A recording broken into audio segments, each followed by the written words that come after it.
Hello, my name is Chris, and today I'd like to talk to you about what to do when you are first quitting smoking and yet it seems that wherever you go everybody else around you is still smoking.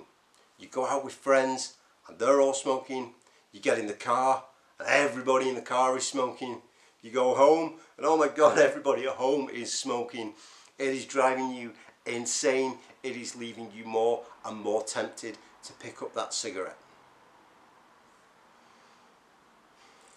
I am the better part of 22 months along into my smoke-free journey, and I've been sharing a lot of what I've learned along this journey. I've been sharing it with you guys here on my YouTube channel.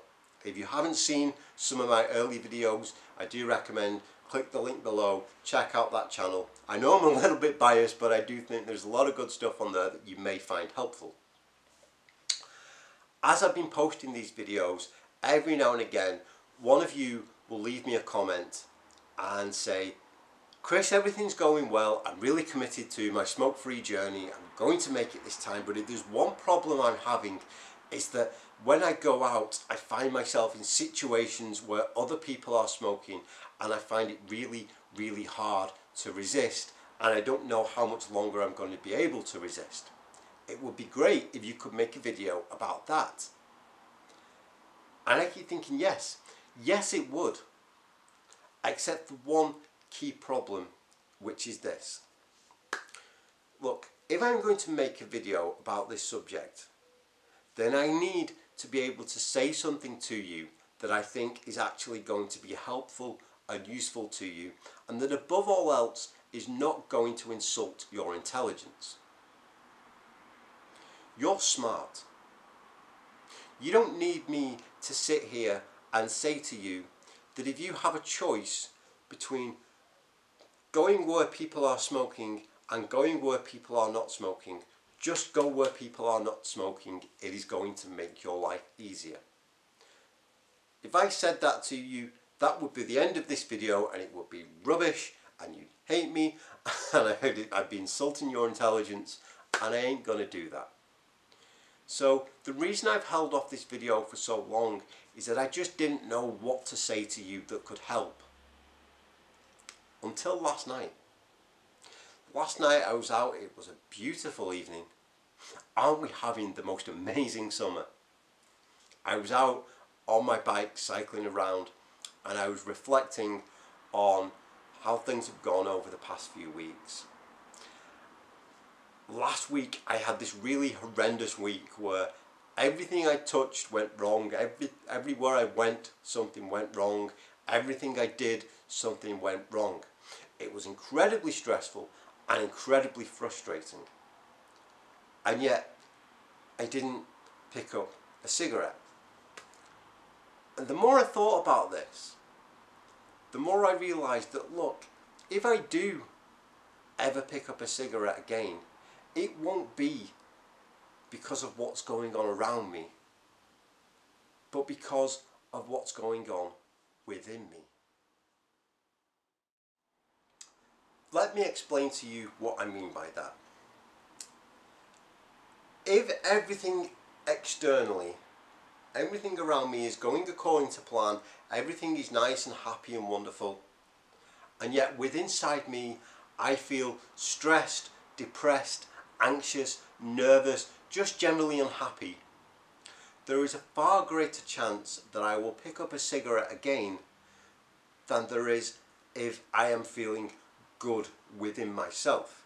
If I am feeling good within myself, I can get through anything, including other people smoking, without having to pick up a cigarette. So it is not what's going on around me, but what's going on within me that makes the difference. I've shared many times that look, this isn't my first attempt at quitting smoking. Prior to this one, there were many times when I would try to quit smoking and ended up picking up a cigarette again. The one thing that made the difference between all those times when I tried to quit and didn't succeed, and this time when I tried to quit and did succeed, the one thing that made the difference wasn't any kind of magical patches, potions, pills, lotions, anything like that. But it was what's up here. It was mindset. When I changed my mindset, I dramatically improved my chances of quitting smoking. With the right mindset, I can get through anything. With the right mindset, I can walk through hell and come out the other side, bump into a bunch of people who are still smoking and come out of it completely unscathed. With the wrong kind of mindset, if I'm not in the right frame of mind, my shoelace can snap and I will lose it, and I'll have to go and get another packet of cigarettes straight away and start smoking again. It's all about what is, for me, it's all about what is up here. It is about my mindset. So it occurred to me that if I'm going to get through these situations where people around us are smoking, where people around me are smoking, then I also need to get the right mindset to be able to go into those situations, not to cower away from them, but to go into them and come out unscathed. Which of course brings up another very, very important question, which is how do I get into that mindset? How do I get into a mindset where I can go into any situation, even if people are smoking, and come out of it without being tempted to smoke, and certainly without giving in to temptation? The first thing that we can do, and I think this is always a good idea when we are in the early stages of quitting smoking, is to think, before we go into any situation where people are going to be smoking, to take some time out and think about all the reasons that we have for quitting in the first place. Because we want to be happier, healthier, wealthier, because we just don't want our clothes to stink. Whatever reasons personally you have, start thinking about them. Not just thinking about them, but close your eyes and really visualize what life is like as a non-smoker. You've quit smoking, you've started exercising, you look sexy as hell, you have a big pot of money because you haven't had to spend it on cigarettes. Create these big, bright, vivid pictures in your mind of what life looks like and how it feels for you. You feel happy, you feel healthy, you feel full of energy and full of life because you've now quit smoking. Even if that doesn't quite feel like the reality for you at the minute, you create this big bright picture of your ideal self and how you are going to look once you get past the early stages of your quitting, and once you become no longer someone who is quitting smoking, but somebody who doesn't smoke. Create this big, bright, vivid, beautiful picture of how wonderful and amazing life as a non-smoker can be. This has two benefits, or at least two big benefits. The first is that because we've created these big, bright, beautiful, vivid pictures of our ideal lives as non-smokers, we feel good, like really, really freaking awesome. And as we've said a lot, we smoked to change the way that we felt.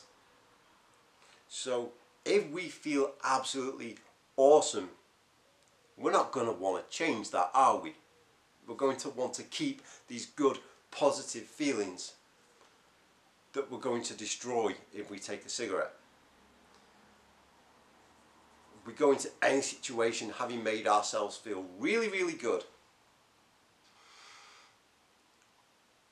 then if we have a cigarette, we're going to start feeling really, really bad because we've let ourselves down, or we start beating ourselves up. So we go in with that thing where we feel good, we don't need to change the way we feel. The other thing it does, it puts our reasons for staying smoke-free at the very forefront of our thoughts.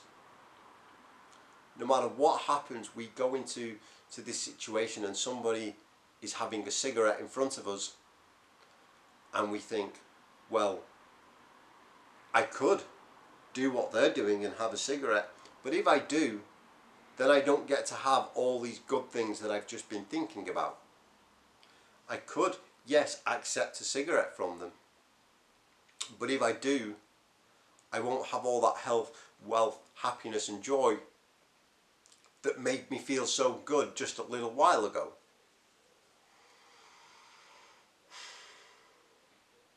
You may find it helpful to write these things down, to write these reasons down on a piece of paper and put it in your pocket. You don't even need to pick the list out of your pocket and read it. You can by all means, but just having it there, just being able to reach into your pocket, feel that piece of paper and know, this is why I'm doing this.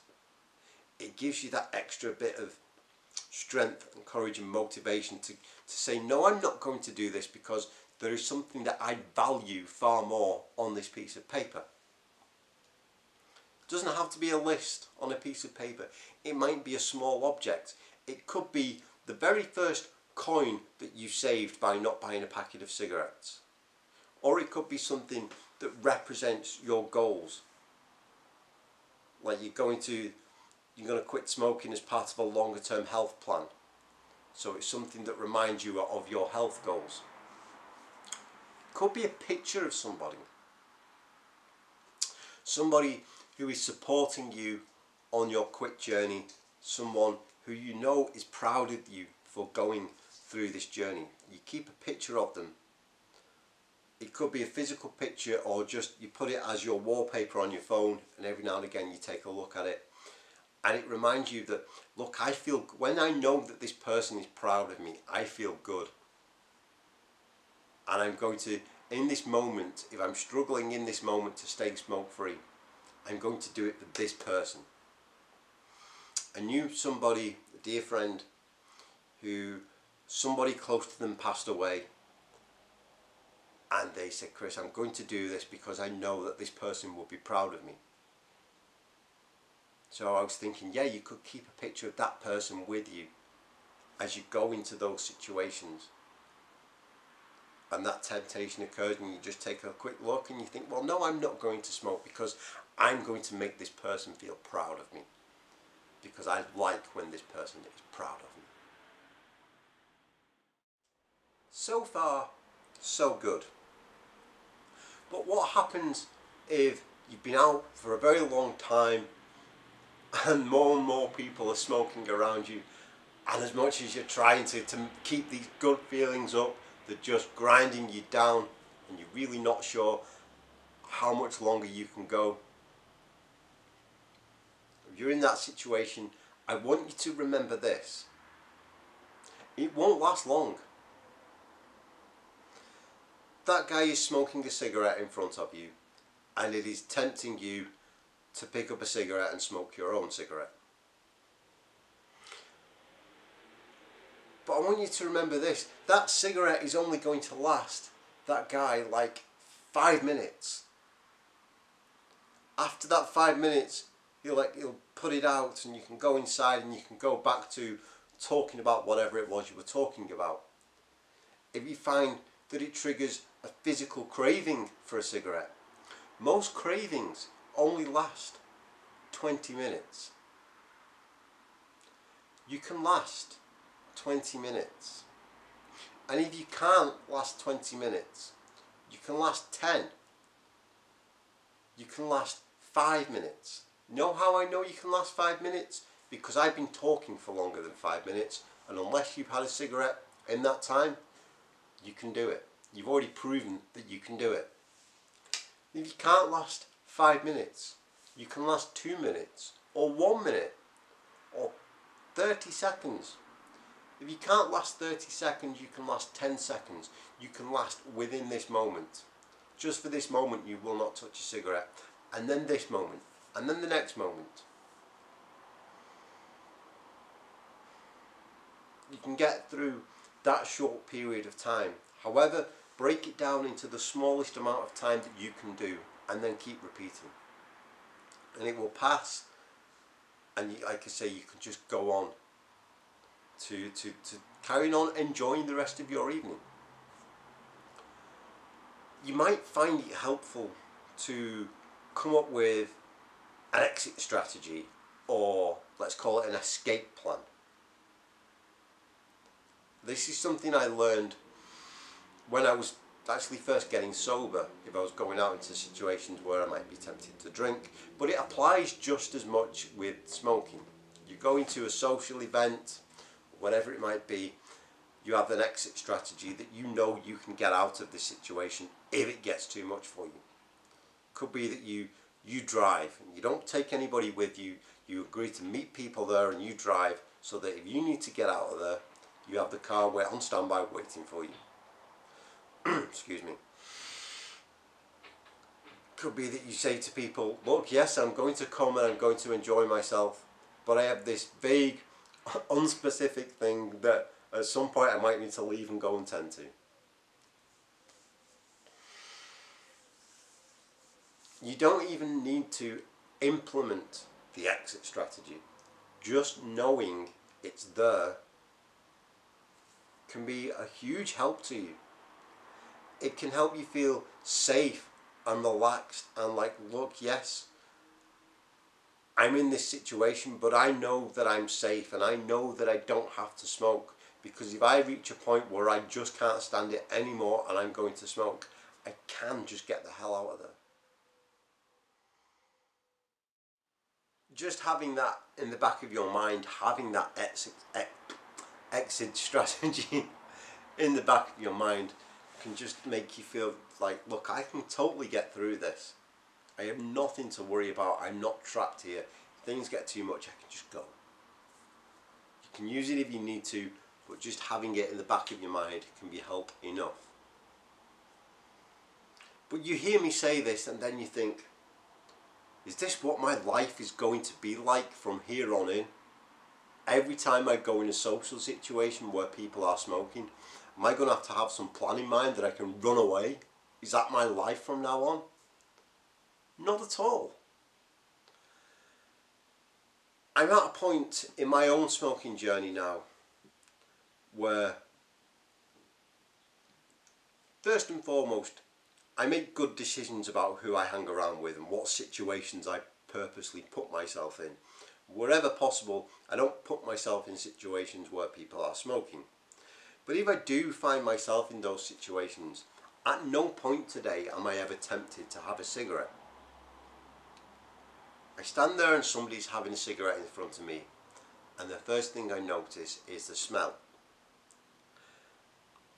I know when you are first quitting smoking, or at least this happened to me, when I was first quitting smoking, I would smell cigarette smoke somewhere and it smelled so good. Oh, it made me just the smell of it just really made me want a cigarette. I think I'm more well adjusted today to being a non-smoker, to being someone who doesn't smoke. And the smell of cigarette smoke does not smell good. It smells disgusting. Have you ever truly smelt how bad cigarette smoke smells? I have. It no longer smells good to me. Somebody's smoking and I smell that and I think, thank goodness I don't smell like that. Thank goodness I don't have to pollute myself. Thank goodness I don't have to cough like that. My friend is there choking his lung, he smokes a cigarette and then he coughs, and I think, thank goodness I don't have to do that today. And as this person is smoking in front of me, I don't feel tempted to have a cigarette. I feel happy because I'm free from all that abuse that I put myself through. And I feel grateful to be a non-smoker. I feel grateful for having gone on this journey. And you know what else I feel grateful for? That of all the thousands of things you could be doing with your time right now, you took 15-20 minutes out of your day to come and hang out with me and listen to me talk about this. I hope that something that I have said today has been helpful to you. Like I said, if I didn't think that this could be helpful, I wouldn't make this video. So I hope it has benefited you in some way. If it has, please do let me know in the comments below. I do genuinely really appreciate it. I always try and reply to every comment, even if it takes me a little bit of time to do. Let me know if you have your own tips, tricks and techniques for getting through these kind of situations, and share with other people who are on their smoking journey.